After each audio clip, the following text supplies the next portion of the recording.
Wilujeng tepang anak negeri dimanapun berada. Kumaha kabarna? Semoga dalam keadaan baik semua ya. Abdi akan menemani semua anak negeri untuk menjelajahi daerah di Pangandaran. Dari mulai makanan lokalnya,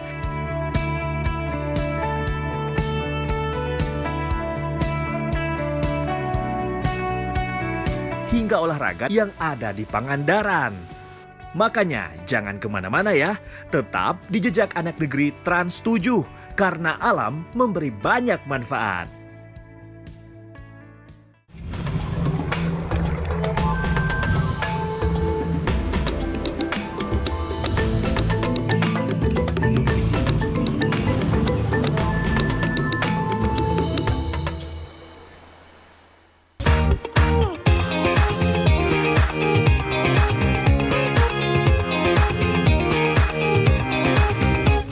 Jang, tujuh narawan di dieu teh Jang. Paparahuan. Biasa ngiringan. Hayu atuh Jang. Sebelum Abdi kenalkan ada apa saja di daerah Pangandaran, Abdi mau lomba dulu nih sama anak-anak yang ada di sini. Lombanya balap perahu nih. Wah, pasti seru. Bukan hanya anak-anak nih yang suka bermain menggunakan perahu. Bahkan orang tua seperti Pak Sadli juga sering melakukan hal ini. Sebagai hiburan, penghilang lelah katanya. Oke atuh, kita mulai. Yo! Terus! Kayak aja terus! Ayo, dayung sekuat tenaga. Wah, ini mah Abdi yakin pasti menang nih. Ayo Jang, dayung. Loh, kok perahu Abdi nyasar nih? Kok perahu Abdi mah malah muter-muter gini? Kok jadi minggir? Aduh, si adekku mah hasil nyetirna. Bisa kalah ini mah.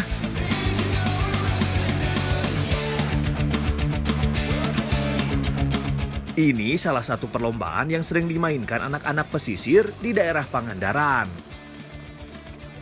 Lomba ini cukup menguras tenaga juga ya. Hebat anak-anak di sini mah. Staminanya teh meni bagus pisan. Udah Abdi mah nyerah. Kali ini mah Abdi ngaku kalah.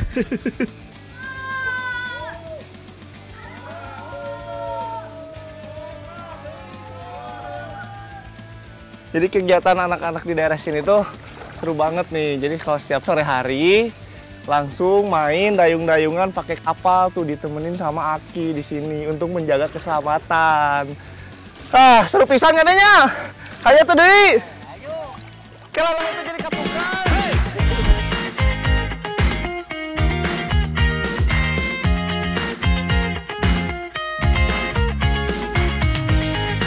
Setelah lelah balap perahu, kini Abdi akan ikut Pak Sadli dan Kang Dani untuk mengambil nira dari pohon nipah. Penasaran kan nira dari nipah seperti apa? Makanya ikutin Abdi terus ya. Menggunakan perahu, Abdi, Kang Dani, dan Pak Sadli menyusuri sungai untuk mencari nira yang telah keluar dari pohon nipah. Sebelum memanen nira nipah, Kang Dani mengajak Abdi ke pinggir sungai nih. Ada apa ya kira-kira? Kang, rek naon ka dieu teh, Kang? Kapan kamu penasaran dengan hayang buah nira? Oh iya, buah nira teh. Nipah-nipah teh ya. Oh, ek dituar ya. Tuar habis. Sok atuh Kang, kumaha Kang? Pas banget nih, tenaga mulai habis karena dayung. Dapat buah nipah buat nambah energi. Si bapak memang hebat, masih jago gunain goloknya. Aduh, nuhunnya Pak. Abdi cobian ya nipahnya. Mang, si ke batu. Itu terlalu tua. Oh, Waduh, gagal deh makan buah nipahnya.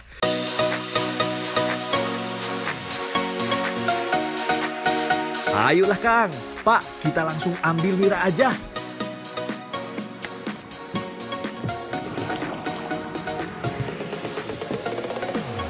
nah Mang, tali ditu. Aduh. Akhirnya sampai juga nih di tempat Bapak Sadli mengambil nira. Berbeda dengan nira kelapa, aren atau lontar, nira tidak perlu menaiki pohon hingga atas. Batang buah pada pohon nira berada di bawah. Abdi pun lebih mudah mengambilnya. Tempat untuk menadah air nira nipah juga hanya menggunakan plastik. Fungsinya supaya lebih mudah untuk membungkusnya. Ternyata bukan dari pohon kelapa sama pohon aren aja buat dijadiin gula merah tuh. Nah, dari pohon nipah juga bisa dijadiin gula merah nih. Boleh dicoba ini teh, Ki? Penasaran rasanya gimana? Ternyata manis juga ya, sama kayak yang biasanya kita buat gula merah. Setelah nira diambil, kini tinggal membungkus kembali batang nira. Namun batang harus sedikit disayat atau dipotong agar air niranya kembali keluar. Nira pohon nipah akan keluar setelah 3 bulan saat pertama kali dipotong batang buahnya. Setelah itu, air nira akan terus keluar selama kurang lebih 3 bulan. Kami pun berpindah tempat untuk mengambil nira di pohon nipah yang lain. Kali ini biar Abdi yang kerjakan ya, Ki. Satu demi satu, hasil nira pohon nipah kami kumpulkan. Setelah tidak ada lagi yang dapat diambil, Abdi, Kang Dani, dan Pak Sadli kembali ke darat untuk mengolah nira menjadi gula merah.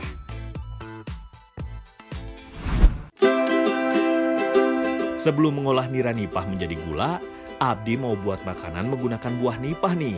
Penasaran makanan apa? Simak baik-baik ya. Saya sama ibu-ibu mau masak apa, Bu? Cara. Cara, jadi kue cara. Rasanya manis? Manis. Wah, penasaran banget kan rasanya. Abdi kebagian untuk ngupas buah nipahnya, euy. Oke lah, Bu.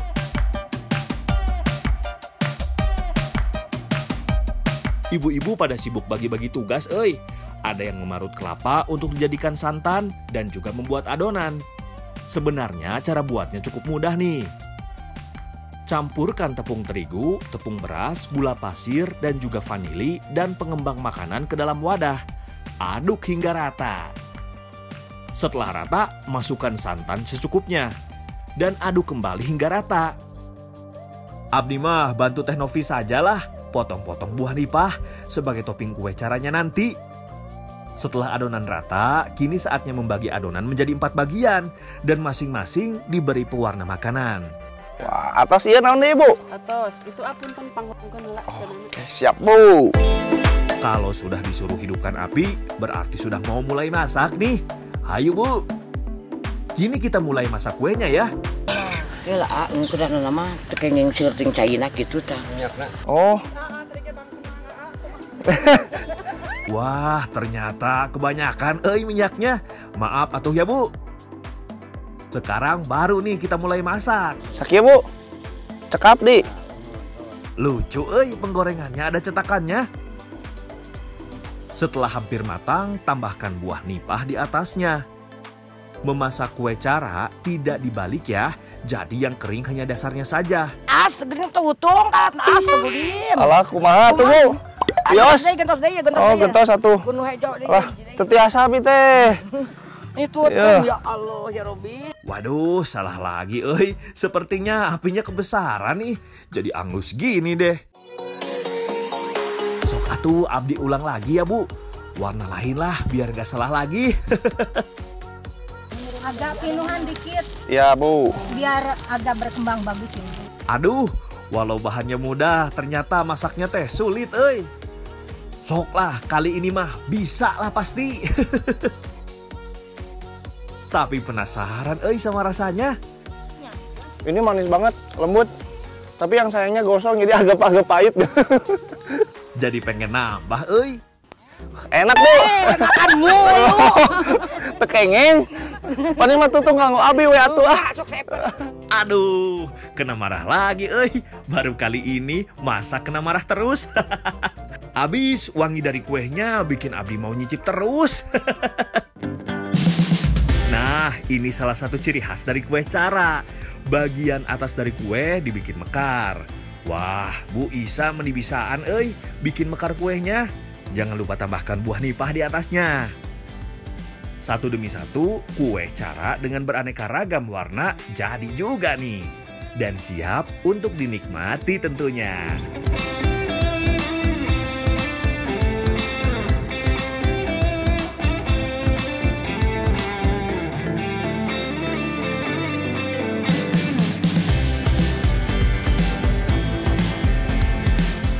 kue caranya udah jadi. Lihat nih, warna-warni ada merah, kuning, hijau. Pokoknya banyak warna di sini. Pengen tahu kan rasanya kayak gimana? Hayo Bu, langsung aja kita makan Bu. Kue cara merupakan salah satu kue favorit Abdi nih. Tapi baru kali ini Abdi makan kue cara buatan sendiri. Dan rasanya lebih mantap. Bentuknya yang unik menjadi salah satu alasan kue cara tetap eksis. Walaupun sudah ada sebelum Abdi ada. Rasanya manis, lembut. Tapi yang di bawahnya agak-agak kasar. Terus ini nih Bu. Ini apa Bu namanya? Ganggayong. Nah, ganggayongnya nih. Enak banget. Jadi rasanya tuh kayak tulang kaling tapi lebih enak ini. Bukan hanya orang dewasa, kue cara juga sangat digemari oleh anak-anak. Kini kue cara jadi salah satu kue wajib di acara besar seperti Lebaran dan juga hajatan di daerah Pangandaran.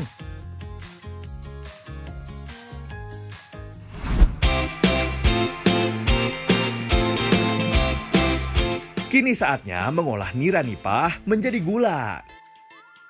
Caranya masih sama nih dengan pembuatan gula dari nira kelapa dan juga nira aren. Pertama, nira dimasak terlebih dahulu. Nira nipah harus langsung dimasak karena jika tidak rasanya akan berubah menjadi asam. Penyaringan nira agar memastikan nira benar-benar bersih, agar nira juga tidak asam. Pembuatan gula nipah hanya menggunakan nira nipah tanpa bahan campuran lain. Selagi menunggu mendidih, Abdi dan Aki menyiapkan cetakan gulanya. Oh iya alatnya Ki. Naon dinami? Oh citakan. Dinamiana naon citakan? Ganduan. Oh ganduan. Biasanya tos misalnya dikadiekeun sabaraha lami Ki jadi telasna teh? 5 menit. 5 menit. 5 menit. Karek bisa diangkat. Setelah mendidih, buih dari rebusan nira nipah harus dibuang. Susah-susah gampang ya ternyata membuat gula nipah. Meh naon Ki teh Ki di kitchen? Aya getahna. Oh itu getahna. Getah nira iya. Getah nira. Getah nipah. Oh getah nipah. Setelah mendidih, barulah nira mulai diaduk agar tidak gosong. Akhirnya nira mulai mengental dan hampir matang. Setelah nira mengental, harus cepat menaruhnya di cetakan. Di sini proses tersulit membuat gula menurut Abdi. Nah, sekarang gula nipah siap untuk digunakan.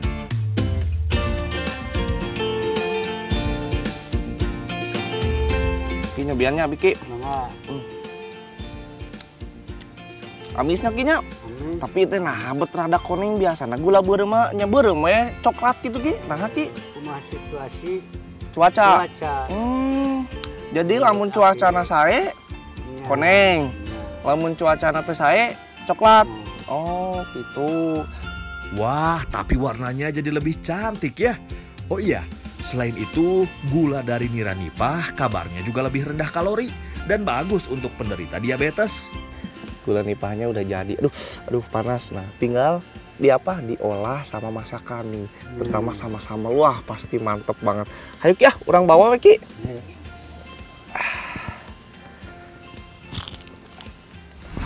Nah, kali ini saya sama ibu-ibu mau bikin apa nih, Bu? Cocorot. Hayo tuh, Bu, kita langsung. Cara bikinnya mudah banget nih. Campurkan tepung beras, tepung tapioka, dan juga kapur sirih yang dilarutkan. Aduk hingga rata dan adonan menjadi kalis. Wah, tugas Abdi kali ini mah meni gampil euy. Cuma mencairkan gula. Oh ya, gula yang Abdi pakai gula dari nira pohon nipah nih. Tapi dengan ukuran yang besar. Beda sama yang Abdi buat ya. Bu, gulana tos cair, Bu. Kumaha deui? Terus anukeun kana adonan. Oh, Bu. Setelah gula mencair seluruhnya, campurkan gula secukupnya ke dalam adonan yang telah kalis. Eits, gulanya disaring ya, agar kotorannya tidak ikut masuk ke dalam adonan kue cocorot. Deui, Bu. Sadayana ieu teh? Sakit, cukap. Deui.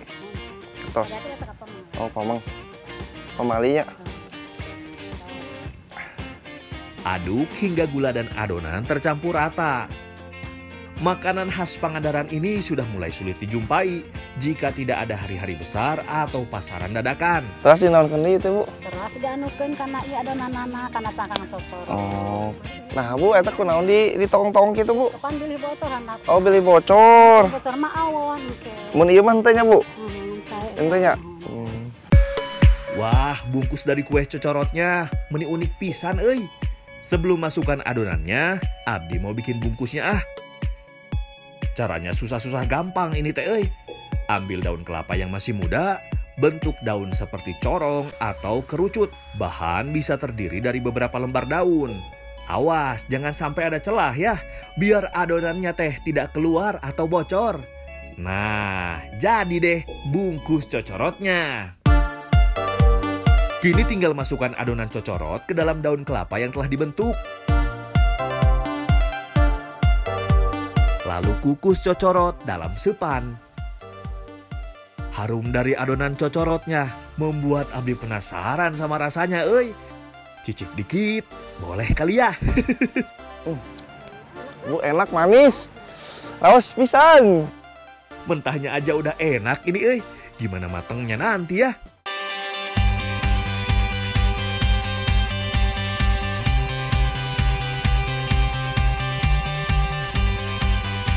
Setelah kurang lebih 30 menit, akhirnya cocorot siap untuk disajikan.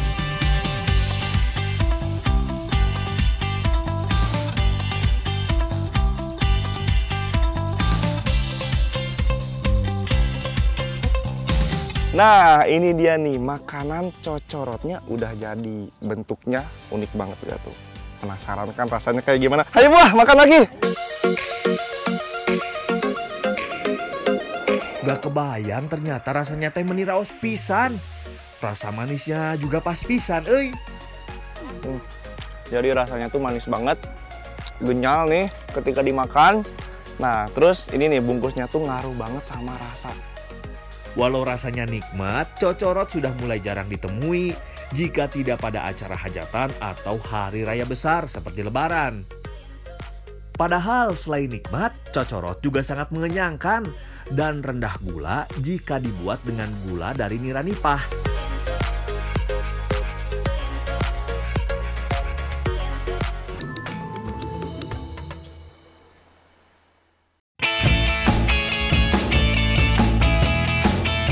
Selain terkenal dengan kesenian dan pantainya, Pangandaran juga terkenal dengan surga air tawar dan juga curug atau air terjunnya.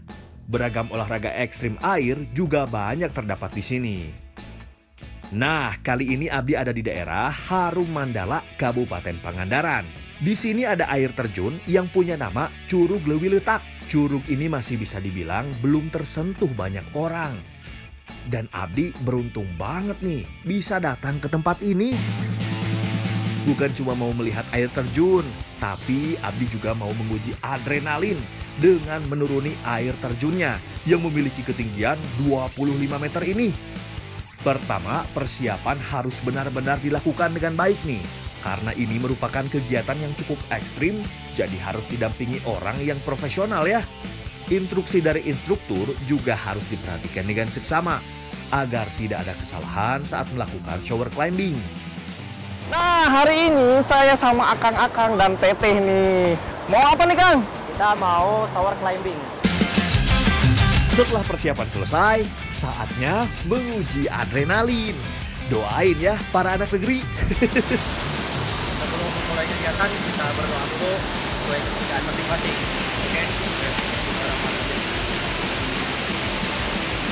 Oke? Lebih letak, mantap.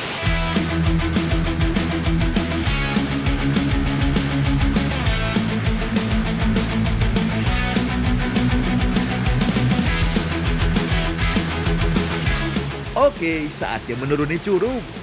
Rasa cemas, takut, plus deg-degan jadi satu dalam diri Abdi. Ini benar-benar pengalaman pertama Abdi menuruni air terjun. Ingat ya, ini hanya dilakukan oleh profesional atau ada orang profesional yang mendampingi. Melakukan shower climbing tidak bisa sembarangan. Debit air dan juga cuaca juga menentukan kegiatan ini. Saat di hulu sungai hujan, kita harus waspada karena akan terjadi penambahan debit air sungai yang besar. Bahkan dapat juga membawa material lain seperti tanah dan juga pepohonan. Selain itu, sikap tenang juga sangat diperlukan saat melakukan kegiatan shower climbing. Jika tidak, akan sangat berbahaya baik bagi diri sendiri maupun instruktur. Setelah mulai turun, Abdi semakin deg-degan, apalagi saat Abdi agak sedikit hilang kendali saat baru turun. Rasanya mau selesai saja, gak jadi turunnya. Dengan mengikuti arahan dari instruktur, Abdi terus menuruni tebing air terjun dengan hati-hati. Waktu terasa sangat lama saat melakukan shower climbing. Walau terlihat mudah, ini sangat sulit untuk dilakukan. Selain ada beberapa pijakan yang licin, pandangan juga kurang jelas karena debit air yang cukup deras terus jatuh melewati tubuh. Perlahan tapi pasti, Abdi mulai menguasai medan nih. Akhirnya, Abdi pun berhasil sampai di bawah. Wah, ini mah menjadi pengalaman yang akan Abdi kenang seumur hidup lah pokoknya. Seru banget traveling di Curug apa kan? Curug Leuwih Letak. Curug Leuwih Letak, Leuwih Letak ya kan? Ya, Leuwih Letak, Leuwih Letak. banget Kang, tapi enak Kang, serius. Seru pisan, deg-degan. Pengen lagi, boleh nggak? Boleh. Ayo. Tuh.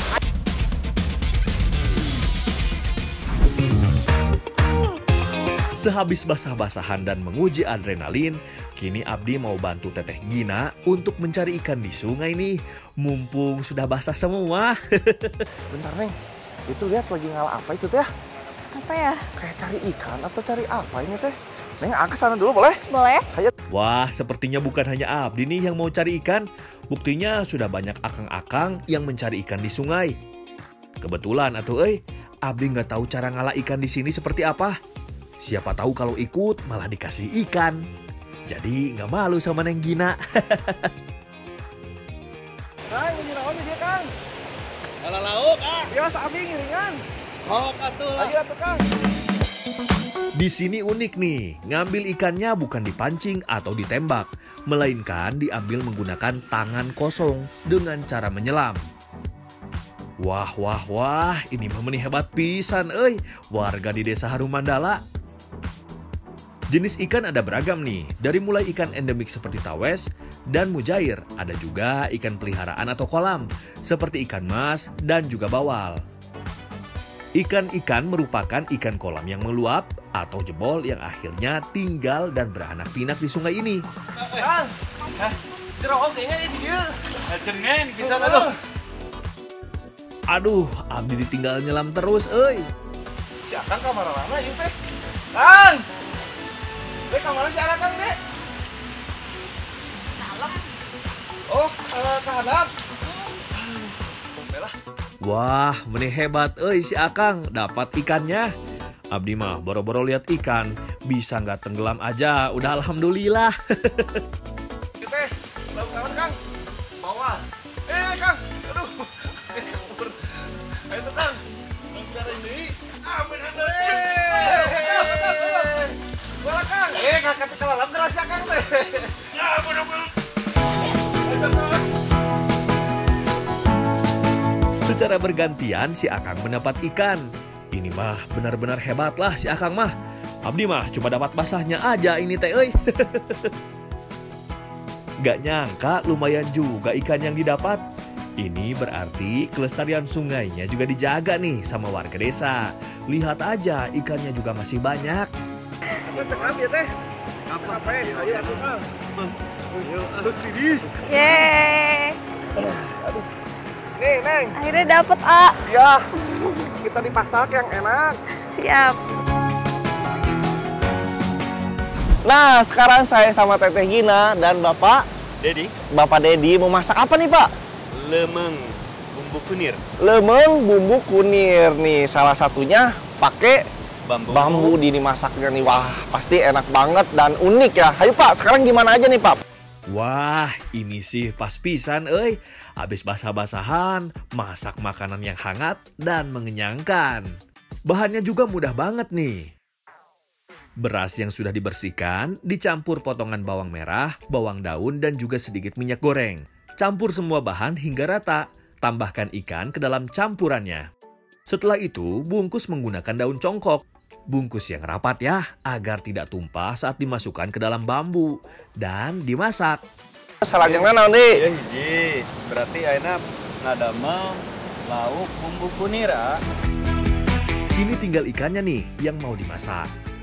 Siapkan daun untuk membungkus terlebih dahulu. Letakkan ikan di atas daun. Lalu beri bumbu seperti jahe, garam, kunyit, bawang merah, lengkuas, bawang daun, daun kopo sebagai pengganti daun salam, cabai rawit, gula merah, agar rasa semakin nikmat. Wah, ini sih sudah kebayang, rasa dari ikannya pasti raos pisan. Bungkus dengan rapat, lalu masukkan ke dalam bambu untuk dimasak. Lakukan hal sama dengan ikan bawal, tapi untuk ikan bawal, dagingnya saja ya yang diambil agar muat masuk ke dalam bambu. Ini pengalaman pertama Abdi nih, masak menggunakan media bambu.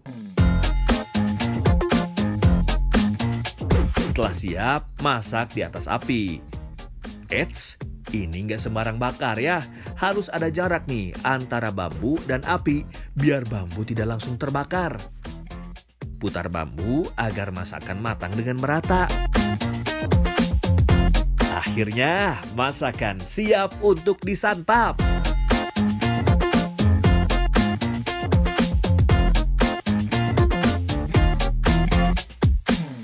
Wow, ini dia nih, lemeng ikannya udah jadi. Selain lemeng ikan, ada juga, ikan bakar nih. Pengen tahu kan rasanya kayak gimana? Pasti mantep banget, nikmat banget.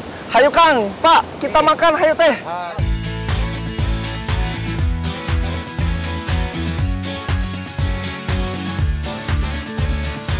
Wah, ini mah meni cocok pisan, Makan lemeng ikan pas perut lagi benar-benar kosong, serta energi yang sudah habis karena shower climbing tadi. Apalagi dimakannya bareng teh Gina, makin nikmat, rasanya. Rasa lemengnya tuh, nasinya tuh lembut banget, apalagi ikannya nih. Bau amisnya hilang. Salah satunya nih, ikan bakarnya, raos pisan, enak pisan. Rasa ikannya benar-benar segar karena masih fresh, baru didapat. Bukan hanya makannya yang nikmat nih, suasana sekitar yang begitu indah dan segar membuat Abdi semakin lahap makannya.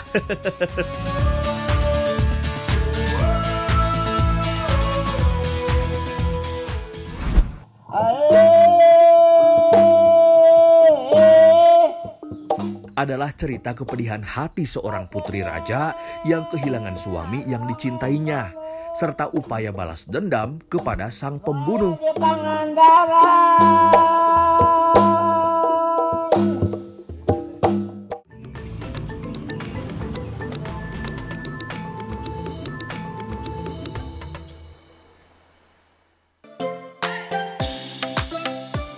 Selain kaya akan keindahan alamnya, Pangandaran juga mempunyai tradisi dan juga kesenian yang cukup kental. Kali ini, Abdi sedang bergeser ke daerah Kertayasa, Cijulang, Kabupaten Pangandaran. Di sini ada sekelompok orang yang sangat peduli dengan kesenian Jawa Barat, terutama yang berasal dari Pangandaran. Wah, sepertinya Abdi tepat, datang ke daerah sini. Ada yang sedang latihan. Ikut nimbrung ah. Menuju naon itu, Pak? Menuju latihan ronggeng gunung. Oh, ronggeng gunung. Pelestarian budaya nu aya di Kabupaten Pangandaran. Wah, kebenaran pisan, Ini mah Abdi harus ikut. Sebagai anak muda, kita harus tahu nih seni budaya tanah kelahiran sendiri. Kesenian ronggeng gunung adalah kesenian tari yang tumbuh di wilayah Ciamis Selatan dan juga Pangandaran. Ronggeng gunung hampir sama dengan ronggeng pada umumnya, yakni dicirikan dengan penari dan juga alat musik pengiring lengkap dan juga nyanyian. Yang membedakan adalah di balik terciptanya tarian ronggeng gunung adalah cerita kepedihan hati seorang putri raja yang kehilangan suami yang dicintainya, serta upaya balas dendam kepada sang pembunuh. Wah, walaupun tarian, tapi memiliki makna yang cukup dalam ya. Tapi meni asik pisan ikut menari dengan para remaja desa Kertayasa. Jadi benar-benar terbawa suasana. Walau masih muda, gerakan para penari benar-benar lincah dan gemulai. Pas pisan sama musiknya. Wah, gak terasa udah selesai aja narinya. Lagi atuh Mang, belum puas nih narinya. Nah, ini tuh adalah salah satu tradisi di daerah Pangandaran namanya Ronggeng Gunung. Ini tuh ada nilai pentingnya Ronggeng Gunung tuh. Dan saya bangga banget karena ibaratnya anak-anak muda ikut ke tradisi Ronggeng Gunung. Memang harusnya seperti ini.